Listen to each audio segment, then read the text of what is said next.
கிளாஸில் என்ன பார்த்தணும், chess board என்னன்னு தெரிஞ்சுக்கணும். செகண்ட் கிளாஸில் செஸ் பீசஸ் பற்றி தெரிஞ்சுக்கணும். இப்போ நம்ம தேர்ட் கிளாஸில் என்ன பார்க்க போகிறோம், செஸ் பீசஸை எப்படி மூவ் பண்ணுறது அப்படின்னு கற்றுக்கணும். ஸோ ஃபர்ஸ்ட் நம்ம என்ன பண்ண போகிறோம், கிங் அந்த பீஸை பற்றி தான் நம்ம தெரிஞ்சுக்கணும். கிங்கை எப்படி மூவ் பண்ணி விளையாடுறது அதை இப்போ நம்ம பார்ப்போம். ஸோ இந்த பீஸ் ஆல்ரெடி நீங்கள் பார்த்துருப்பீங்க. So king, white king. So இந்த பீஸை போர்டில் எப்படி மூவ் பண்ண இப்போ நம்ம கற்றுக்கலாம். ஸோ கிங்கோட பிளேஸ் எங்கே, கிங்கை ஆரம்பத்தில் எங்கே இருக்கணும் தெரியலன்னா செஸ் பீஸஸ் எப்படி அரேஞ்ச் பண்ணலாம் அந்த வீடியோ போட்டு பாருங்க. இப்போ நான் திரும்ப அரேஞ்ச் பண்ண கவனிக்கணும். எங்கே இருக்குது, E5ல இருக்குது. ஸோ டார்க் கலர் ஸ்கொயரில் என்ன இருக்குது, கிங் இருக்குது. ஸோ கிங்கோட ஸ்டார்டிங் பிளேஸ் போர்டில் எப்பவுமே கிங் எங்கே இருக்கும், இங்கே தான் இருக்கும்.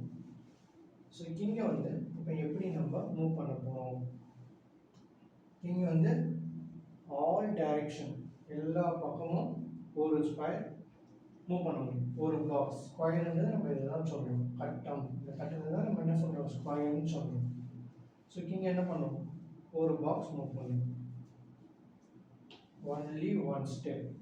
எல்லா சைடும் என்ன பண்ணும், ஒரே ஒரு ஸ்டெப் தான் மூவ் பண்ணும், அது எல்லா டைரக்ஷனும் மூவ் பண்ணும். பேசிக் ரொம்ப முக்கியம், அதனால தான் நான் திரும்ப திரும்ப சொல்கிறேன்.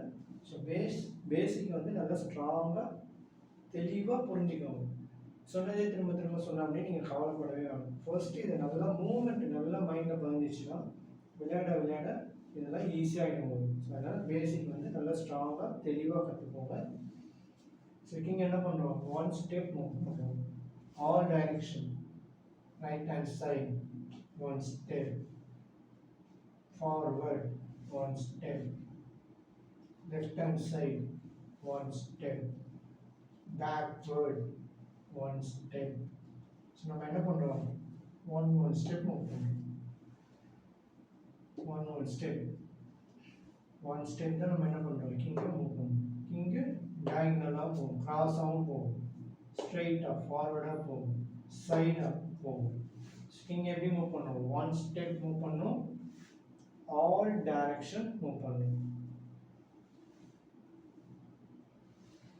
ஸோ இப்போ நீங்கள் கிங்கோட மூவ்ஸை உங்களுக்கு புரிஞ்சிருக்கும் தெரிஞ்சிருக்கும்னு நினைக்கிறேன். புரியலன்னா திரும்ப ஒரு வாட்டி போட்டு பாருங்கள், வீடியோவை ரீப்ளே பண்ணி பாருங்கள், உங்களுக்கு ஆட்டோமேட்டிக்காக புரியும். ஸோ கிங் என்ன பண்ணணும், one step all direction move பண்ணணும். ஸோ இப்போ நம்ம நெக்ஸ்ட் என்ன பீஸை கற்றுக்க போகிறோம், ரூக். So rook. ஸோ இப்போ நம்ம என்ன பார்க்க போகிறோம், ரூக்கை பார்க்க போகிறோம். எளிமையான மூவ்ஸ் எல்லாம் நம்ம முதல்ல கற்றுக்குவோம், ஈஸியாக எந்தெந்த பீஸ்லாம் விளையாட முடியும். ஸோ அதனால தான் ஃபர்ஸ்ட் நம்ம கிங்கை ஸ்டார்ட் பண்ணணும். கிங் வந்து ஒன் ஸ்டெப் தான் மூவ் பண்ணணும், எல்லா டைரக்ஷனும் மூவ் பண்ணணும். ஸோ அதனால் கிங்கை பார்த்துட்டோம். இப்போ நம்ம ரூக்கை பார்க்க போகிறோம். ஸோ ரூக்கோட ஸ்டார்டிங் பிளேஸ் வந்து ஃபர்ஸ்ட் ரேங்க், ரெண்டு கார்னர்லேயும் ரூக் இருக்கும். ஸோ இப்போ ரூக் பாருங்கள், இந்த கார்னரில் இருக்குது. ஸோ இந்த கார்னர் வந்து ரூக் நினச்சா ஸ்ட்ரெயிட்டாக இந்த எட்ஜ் வரைக்கும் போகணும். ஸோ நோ லிமிட்ஸ், ரூக்குக்கு லிமிட்ஸ் கிடையாது. ஆனால் கிங்குக்கு லிமிட்ஸ் இருக்குது. கிங் எத்தனை லிமிட், ஒன்லி ஒன் ஸ்டெப் தான் மூவ் பண்ணாது, அதுதான் லிமிட். ஸோ இந்த ரூக் பார்த்தீங்கன்னா லிமிட் கிடையாது. ஸோ ரூக் என்ன பண்ணுச்சு, இங்கேருந்து ஃபர்ஸ்ட் ரேங்க் வந்து 8th ரேங்க் ஈஸியாக ரீச் பண்ணிடுச்சு. ஸோ அதே மாதிரி ரூக் எப்படி மூவ் பண்ணணும், ஸ்ட்ரைட்டாக மூவ் பண்ணணும், சைடாக மூவ் பண்ணணும். இது பாருங்க, ஸோ இந்த எண்டிலேருந்து இந்த எண்டை ரூக் மூவ் பண்ணிடுச்சு. ஸோ ரூக் என்ன பண்ணுது, ஸ்ட்ரைட்டாக மூவ் பண்ணுது, சைடாக மூவ் பண்ணுது. ஸோ இப்போ இங்கே இருக்கிற ரூக்கு நம்ம சப்போஸ் இங்கே ஸ்டாப் பண்ணணும்னு நினச்சாலும் ஸ்டாப் பண்ணிக்கலாம். ஸோ ரூக் என்ன பண்ணுறோம், இங்கேருந்து இங்கே ஸ்டாப் பண்ணலாம். நீங்கள் அந்த மூவ்மெண்ட்டை நாம் வச்சுக்குவோம், அதுதான் முக்கியம். இப்போ நான் சைடில் மூவ் பண்ணுறேன், இங்கே ஸ்டாப் பண்ணுறேன். ஸோ நம்ம எங்கே வேணாலும் ரூக்கை ஸ்டாப் பண்ணிக்கலாம், மூவ் பண்ணிக்கலாம், ஸ்டாப் பண்ணிக்கலாம். ஸோ அதனால் இப்போ ஒன் ஸ்டெப் வேணுமா, ஒன் ஸ்டெப் மூவ் பண்ணி ஸ்டாப் பண்ணலாம். ஸோ போர்டோட எட்ஜ் இங்கே ரீச் பண்ணோமா, மூவ் பண்ணிக்கலாம். ஸோ ரூக்கோட மூவ்மெண்ட் ஸ்ட்ரெயிட் அண்ட் சைடு, அதை நாம் வச்சுக்கணும். ரூக் எப்படி மூவ் பண்ணணும், ஸ்ட்ரெயிட்டாக மூவ் பண்ணணும், சைடாக மூவ் பண்ணணும். ஸோ இன்னும் ஒரு பீஸை நம்ம இந்த கிளாஸில் பார்ப்போம், அதுக்கடுத்த கிளாஸில் மீதி பீசஸை பார்ப்போம்.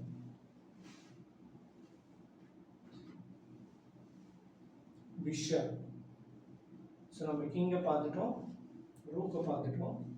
இப்போ பிஷப் எப்படி மூவ் பண்ண போகுது அதை பார்க்கணும். ஸோ பிஷப்போட ஸ்டார்டிங் பாயிண்ட் எது? Rook, knight, bishop. So bishop இங்கே இருக்கு.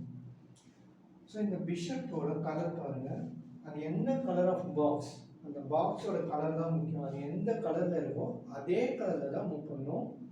க்ராஸாக மூவ் பண்ணணும், டயகனலாக மூவ் பண்ணணும்.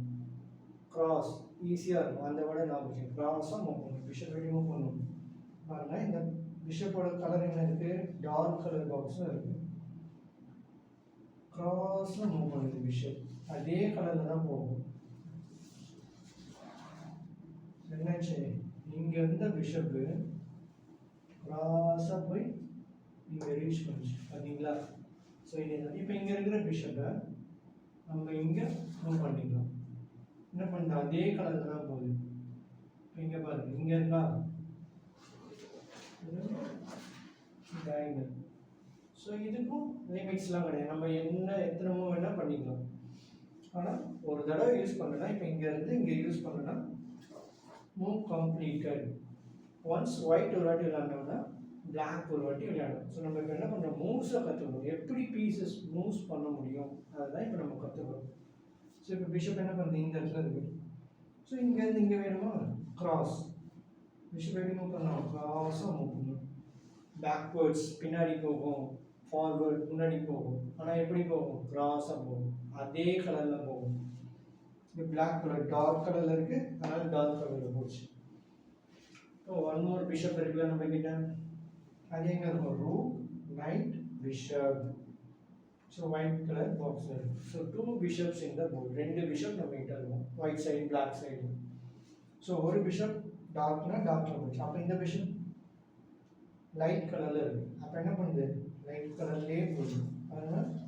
ஸோ லைட் கலர்லேயே போகுது. இங்கே இருந்த பிஷப் எங்கே வந்தது?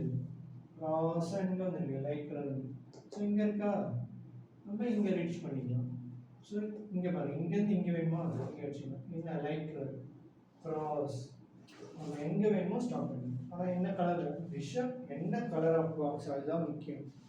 இந்த கலர் பாக்ஸில் இருக்கும் அதில் மட்டும்தான் மூவ் பண்ணணும், க்ராஸாக மூவ் பண்ணணும்.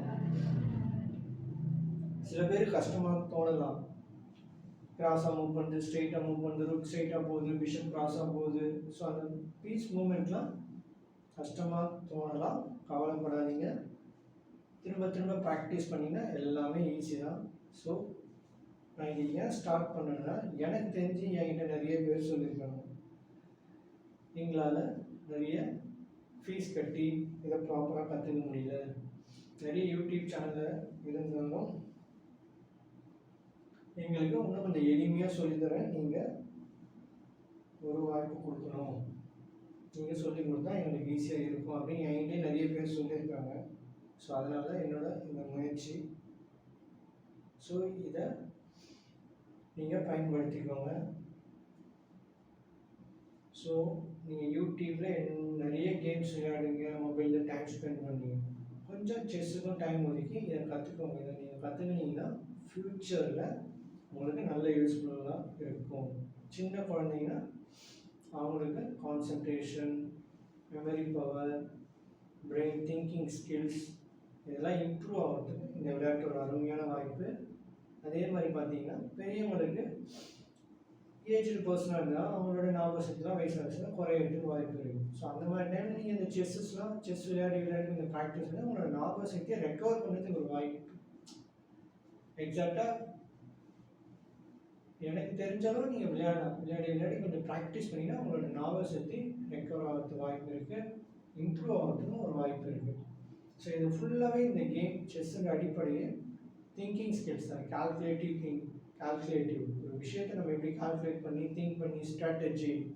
ஸோ அதெல்லாம் நெக்ஸ்ட் லெவல், நல்லா அட்வான்ஸ் லெவல், அந்த லெவலில் போனீங்கன்னா நிறைய இருக்குது. ஸோ நம்ம பேசிக் கற்றுக்கணும், அதனால் பேசிக் நல்லா ஸ்ட்ராங்காக கற்றுக்கோங்க. உங்களால் முடியும், நம்புங்க. ஃபஸ்ட்டு எல்லோரும் கற்றுக்கலாம், எல்லோரும் விளையாடலாம். ஃப்யூச்சரில் நீங்களும் டோர்னமெண்ட் போய் கலந்துக்கலாம். ஸோ நம்ம நெக்ஸ்ட் கிளாஸஸில் மீதி என்ன பீசஸ் இருக்குது அதை பார்ப்போம். நன்றி.